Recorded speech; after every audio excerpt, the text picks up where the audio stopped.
যারা নবম শ্রেণীর আছো তার আগে এখন আমি একটু অঙ্ক করাবো, যেটি হচ্ছে তোমার 65 পৃষ্ঠার, 56 পৃষ্ঠার। 56 পৃষ্ঠার দেখো যে নিচের অনুক্রমগুলো শূন্য স্থান পূরণ করো। ঠিক আছে, আমরা এই বইয়ের মধ্যেই করে নিতে পারি। যেমন এখানে আছে দেখো, 9 থেকে যদি তুমি 2 বাদ দাও তাহলে 7, 16 থেকে 9 বাদ দিলেও 7, তাহলে 7 করে পার্থক্য। তাহলে 16-র পরে যদি তুমি আরও 7 যোগ করো তাহলে কত হবে তোমার? 23। ওকে, 23, কারণ 16 আর 4 হচ্ছে 20 আর 3 7। এখন 23-এর পরে কত হয়? 30, কারণ হচ্ছে 30, এর মধ্যে 7 পার্থক্য, এর মধ্যে 7 পার্থক্য। তার মানে 37-এর পরে আর আবার 7 যোগ করো, 37-এর সাথে হচ্ছে 44। ওকে, এইভাবে তুমি করে করে নিবে, বুঝছো? এরপর এটা হচ্ছে 2 নম্বরটা দেখো। 2 নম্বরে প্রথম আছে 35, -35। কারণ এটা থেকে এটা বিয়োগ করলে কত হয় আমাদেরকে আগে জানতে হবে যে এখান থেকে এটা দুইটা সংখ্যা আছে, এখানে এই দুটার পার্থক্য যা হবে এগুলোর পার্থক্য তাই হবে। তাহলে এটা থেকে যদি আমরা এটা বিয়োগ করি তাহলে কত হয়? 10 হয় পার্থক্য, দেখছেন? +10। তার মানে এখানে হবে কত তোমার? 10। তার মানে হচ্ছে কত তোমার? এখানে হবে 35 থেকে 10 বাদ দাও। তাহলে কত হয়? 25। তাহলে এখানে পাবে -25, -25। আবার এখানে কত হবে তোমার? -25 থেকে আবার 10 বাদ দাও, তাহলে হবে তোমার -15। ওকে, তো -15 থেকে তুমি যদি আবার -5 বাদ দাও তাহলে হচ্ছে 10, দেখছো নি? কারণ হচ্ছে মাইনাস মাইনাসে প্লাস হয়ে যাবে। আবার এটা থেকে বাদ দিলে -10, তাহলে এটা কত হবে? তার মানে তোমার এখানে হবে কত? 15। 15 থেকে তুমি যদি 5 বাদ দাও তাহলে 10। ঠিক আছে, তো এইভাবে তোমার পর্যায়ক্রমে তুমি এটা করে নিবে। ওকে, তারপর এটা দেখো, এটা থেকে এটা পার্থক্য বিয়োগ করো। দ্বিতীয়টা থেকে প্রথমটা বিয়োগ, দ্বিতীয়টা থেকে যদি প্রথমটা বিয়োগ করো, এটা থেকে 4 থেকে বিয়োগ করো, -4 থেকে -5 বিয়োগ করলে কত হবে? -5 হয়ে যাবে, তারপরে -9।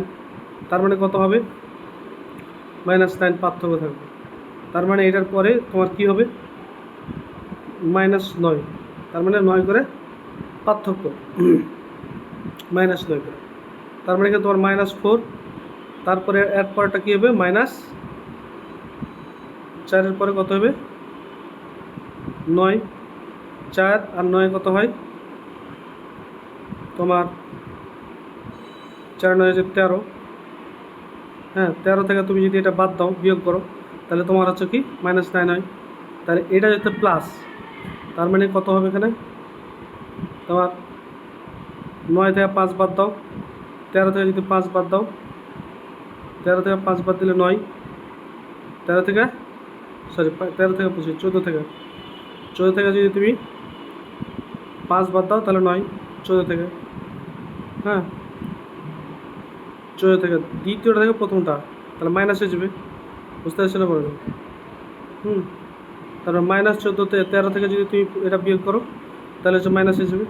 তার মানে এটা তোমার মাইনাস হচ্ছে। -14 থেকে তুমি যদি 5 বাদ দাও তাহলে কত হয়? -9। এখন এখানে কত হবে? আরও সামনে যাও, তোমার 9 ঘর, 14-র সাথে 9 যোগ করলে কত হয়? 14-র সাথে 9 যোগ করলে তোমার হচ্ছে 14 আর 9 23। 23 থেকে তুমি যদি 14 বাদ দাও, 23 থেকে যদি 14 বাদ দাও তাহলে তোমার হচ্ছে -9। তারপরে 32 থেকে যদি তুমি 23 বাদ দাও তাহলে হচ্ছে তোমার -9। এইভাবে তোমার অঙ্কগুলো করে নিতে হবে। হ্যাঁ, এটা কঠিন কিছু না। এটা হচ্ছে 14, এটা হচ্ছে 14, এটা হচ্ছে 23, আর এটা হচ্ছে 32। ঠিক আছে, আর এটা হচ্ছে -13। এভাবে এখন এটাও তোমার ওই সিস্টেমে।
তোমরা অঙ্কটা ক্লিয়ার হতে পারো নাই, কারণ ভয়েসে একটু সমস্যা হয়েছে।